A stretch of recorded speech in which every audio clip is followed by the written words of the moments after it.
اردو شاعری میں سورج کی اساطیری معنویت۔ دیومالائی عناصر اور اسطوری فکر نے اردو ادب کو بہت مالا مال کیا ہے۔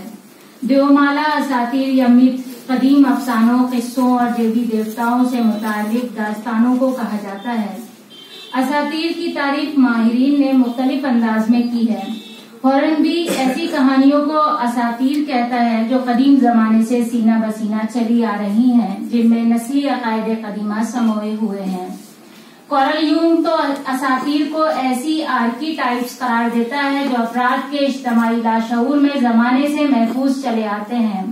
ان سے پائے ہوئے تخیلی واقعات محض تخیل کی کار فرمائی نہ ہو کر انسانی زندگی یعنی اس کے افکار، زبان و ادب، مذہب، تہذیب اور تاریخ و جغرافیہ غرض تمام شعبوں کی اثر آفرینی کا نتیجہ ہوتے ہیں۔ فریزر کے نزدیک اساطیر سے مراد وہ دیومالا ہیں جن میں قدیم رسومات کی یاد محفوظ رہتی ہے۔ فریزر تاریخ میں بیان واقعات کو بھی اسطورہ میں شمار کرتا ہے جو کچھ لوگوں کے ساتھ ایک بار رونما ہو چکے ہیں۔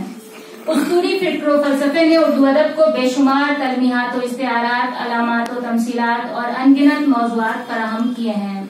اساطیری فکر پر استوار ادب نے کلاسیکی مرتبہ حاصل کیا ہے۔ اس میں جہاں رستم و اسفندیار کی داستانیں ہیں، وہاں کرشن و ارجن کے واقعات بھی موجود ہیں۔ شیریں و لیلا کی محبوبانہ دل نوازیوں کے ساتھ شکنتلا اور رادھا کا والہانہ عشق بھی نفسی طمانینت کا سامان بنتا ہے۔ یوسف و زلیخا اور بلقیس و سلیمان کے ساتھ رام و سیتا اور کرشن و رادھا بھی اردو شاعری اور قصہ گوئی میں اپنی تمام تر جلوہ سامانیوں کے ساتھ موجود ہیں۔ اردو کی دکنی اور گجراتی صوفیانہ شاعری میں دیومالائی اصطلاحات و تمثیلات کا ایک جہاں آباد ہے۔ یہ سلسلہ آج تک جاری ہے۔ اردو کی پہلی مثنوی قدم راؤ پدم راؤ میں نظامی نے شیشناگ کے علاوہ کئی دیوتاؤں کا ذکر کیا ہے۔ شمس الاشاق میرانجی کی شہار شہادت میں بھی خالص ہندو فلسفے کی اصطلاحیں ملتی ہیں۔ برہان الدین جانم کے کلام میں ہندو اساطیر و روایت سے بہت کچھ عکس کیا گیا ہے۔ اس دور کا ادب بالخصوص شاعری ہندو مسلم عقائد کا سنگم معلوم ہوتی ہے۔ قلی قطب شاہ، وجہی، نصرتی، غواسی اور ابن نشاطی وغیرہ کی شاعری میں کم و بیش یہی فضا ملتی ہے۔ متقدمین میں شعرا میں قائم، بیدار، اثر، سوز، میر، جرت، انشا، راسخ، مصفی اور نظیر کے ہاں بھی یہ خصوصیات کم و بیش پائی جاتی ہیں۔ جدید شاعری میں میراجی، ساغر نظامی، اختر الایمان، فیض، راشد، خطیب شفائی، شہاب جعفری اور منی نیازی کے ہاں اساطیری تلمیحات و استعارات کا استعمال ملتا ہے۔ شہاب جعفری کے ہاں سورج کلیدی لفظ ہے جس کا استعمال مختلف علامات کی شکل میں بار بار ملتا ہے۔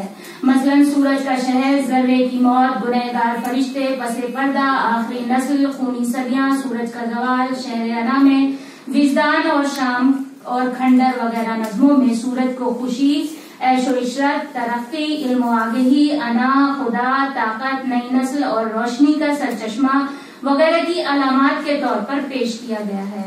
اردو شاعروں کے ہاں سورج کے مختلف کردار یا استعمال پر بحث سے پہلے سورج کی مذہبی حیثیت پر نظر ڈال لینا ضروری ہے۔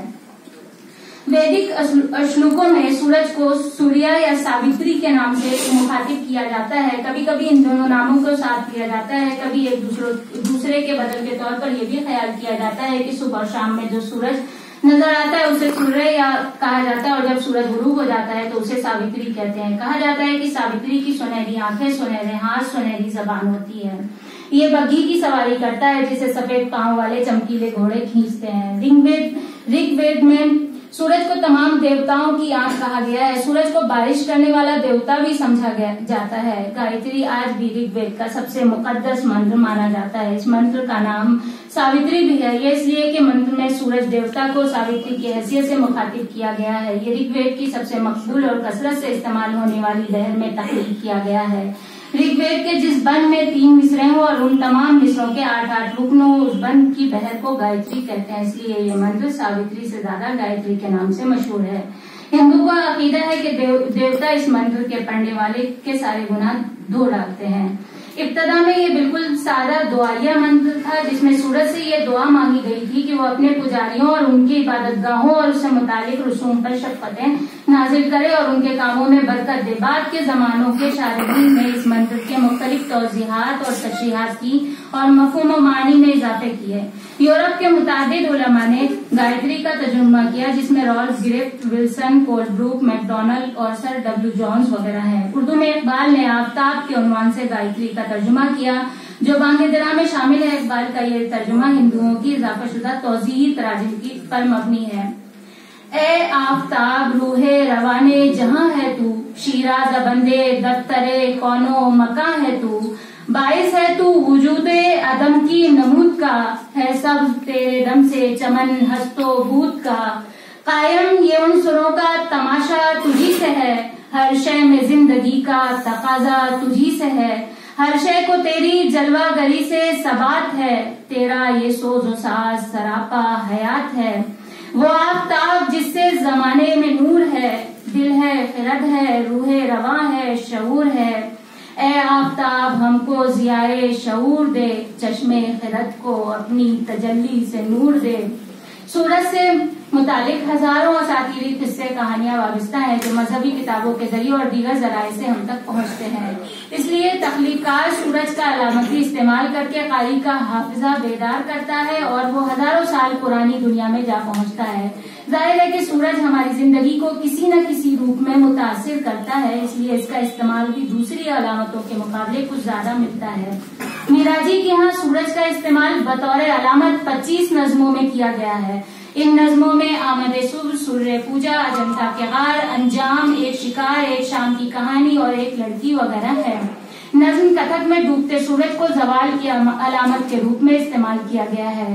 ظاہر ہے کہ سورج سے وابستہ اردو محاورے کئی حیاتیاتی جہت رکھتے ہیں، مثلا سورج طلوع ہونا، سورج غروب ہونا، آفتاب نصف النہار پر ہونا اور چڑھتے سورج کی پوجا کرنا وغیرہ۔ اس کے علاوہ سورج اچھے برے وقت کا استعارہ ہے، سورج زندگی کی علامت ہے، سورج نور ہے اور نور حق ہے، سورج حسن اور خیر کا استعارہ ہے، سورج عظمت اور عروج کی علامت ہے، سورج صفاقی اور قیامت کا استعارہ بھی ہے۔